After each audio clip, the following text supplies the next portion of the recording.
Nessa parte do artigo, vamos falar sobre o homem de desejo. O homem sente perfeitamente que se encontra em estado de privação e nada neste plano consegue satisfazê-lo.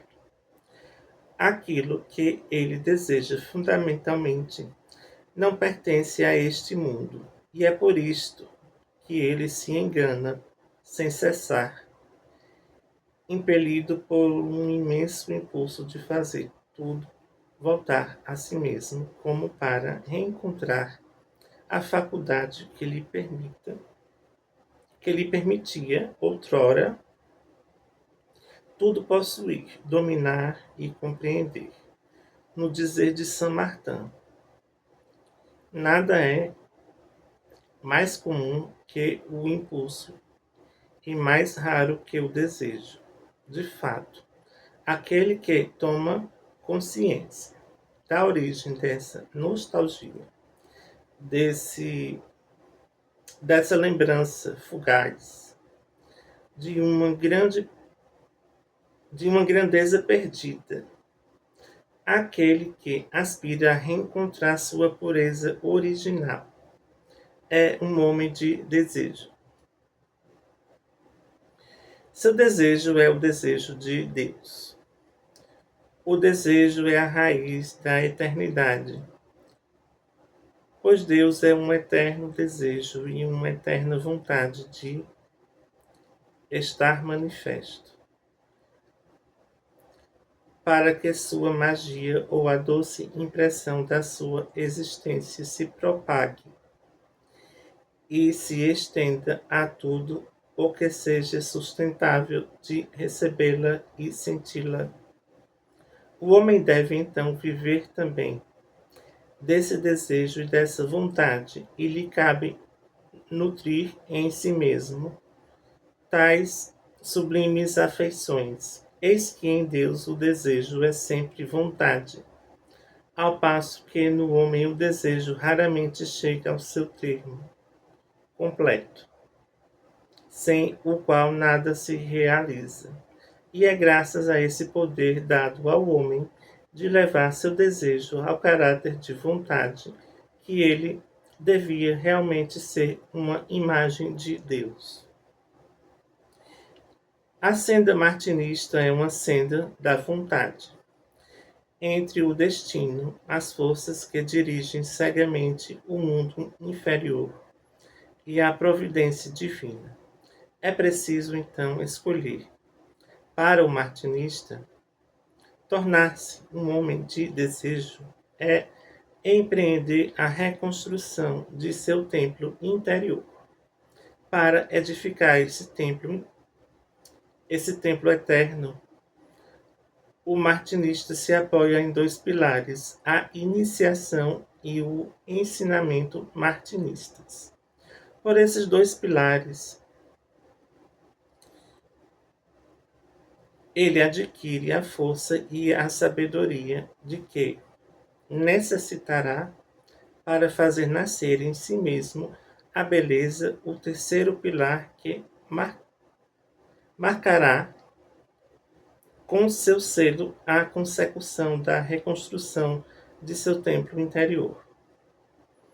A iniciação marca o começo de seu grande trabalho, pois é o mesmo em que ele recebe o germe de luz que constitui o fundamento de sua obra.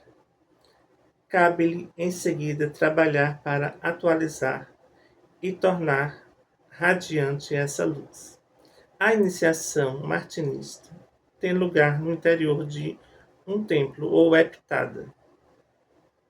Constitui um momento privilegiado, o encontro de um homem de desejo com o seu iniciador. Essa iniciação só pode ocorrer com a presença simultânea daquele que a outorga e daquele que a recebe. Mas não basta receber a chama.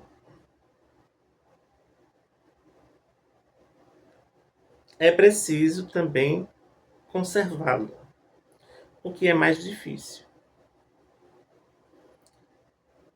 Para os martinistas, as iniciações humanas, embora sejam um preliminar indispensável, são apenas representativas de uma outra transformação. Só se tornam efetivas quando recebemos a iniciação central. Trata-se da iniciação pela qual podemos entrar no coração de Deus e fazer o coração de Deus entrar em nós para aí fazer um casamento indissolúvel. Não há outro mistério para chegarmos a esta santa iniciação, que não o de mergulharmos cada vez mais nas profundezas do nosso ser e de não esmorecermos,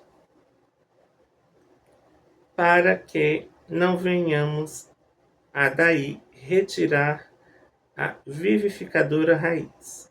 Com isso, todos os frutos que devemos gerar segundo nossa espécie serão produzidos naturalmente em nós e fora de nós. É aí que se encontra essa iniciação central pela qual a lenta germinação da coroa no centro do ser humano, dele faz o seu próprio rei. O termo iniciar adquire então todo o seu sentido. Como o termo em que, em sua etimologia latina, significa reaproximar, unir a origem com o vocabulário inicium, significando tanto origem como começo. Nada mais análogo à situação e à esperança do homem do que a fonte de onde descem essas iniciações e do que o objetivo que elas devem se ter proposto por toda parte, que é o de anular a distância entre a luz e o homem, ou de aproximá-lo de seu princípio, restabelecendo-o no mesmo estado em que se encontrava no começo. O ensinamento constitui, para o martinista, o alimento com que ele vai fazer crescer o germe recebido quando de sua iniciação. Quanto a isso, eu quero fazer um parênteses. A tradicional ordem martinista, quem entra nessa ordem recebe um manuscrito mensal e vai estudando, mês a mês, um manuscrito. Então, nesse artigo ele fala, né, que a gente também precisa ter um estudo para que nos ajude nessa evolução espiritual, nessa reintegração. E fazendo os rituais de iniciação, junto com os estudos, a gente vai progredindo na senda martinista.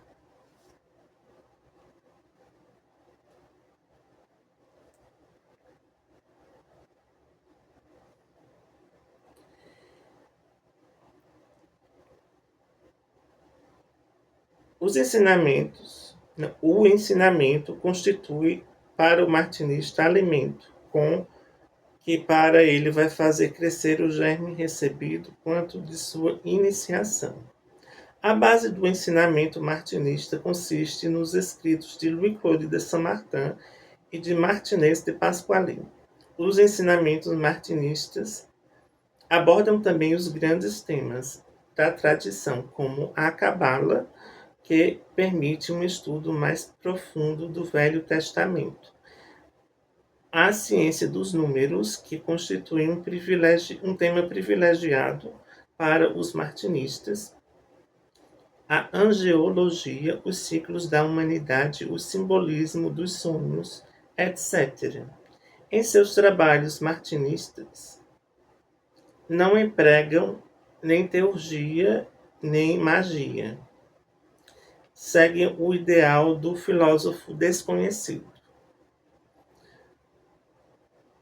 Lembrando que Louis-Claude de Saint-Martin também era conhecido como o filósofo desconhecido.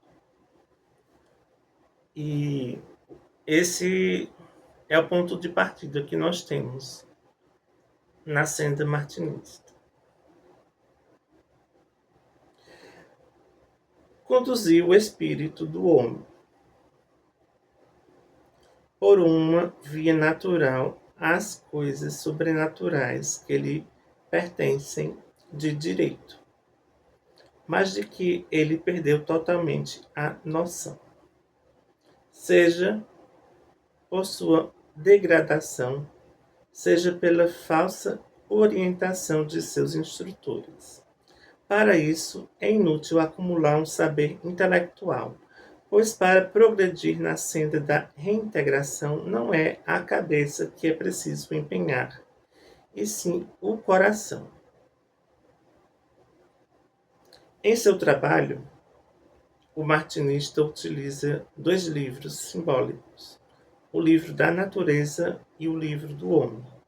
A natureza é a verdadeira fonte de abundância para o nosso estado atual.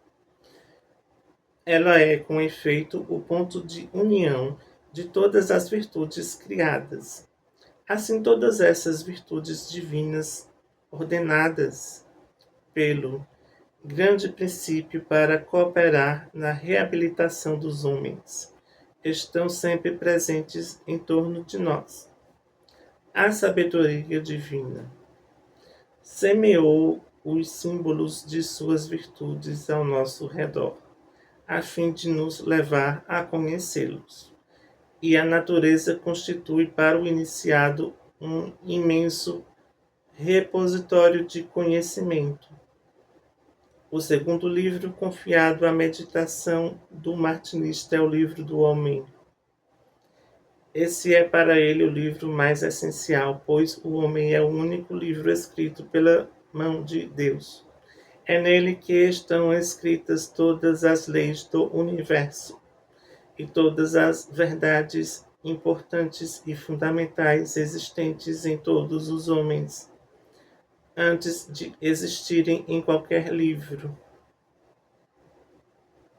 É antes de tudo em si mesmo que o homem deve buscar a luz. A leitura do livro do homem se faz por introspecção, pelo retorno ao centro do ser, ao coração. O coração é o órgão e o local onde se realizam todas as nossas faculdades e onde elas manifestam sua ação. Como essas faculdades pertencem a todos os reinos que nos constituem, o corpóreo, o espiritual e o divino. O coração é o ponto de encontro e a expressão contínua da alma e do espírito.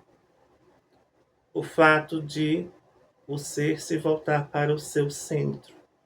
Essa contemplação interior é a verdadeira prece, que impregna nossa alma desse encanto sagrado, dessa magia divina, que constitui a vida secreta de todos os seres. Vamos dar continuidade à leitura no próximo vídeo.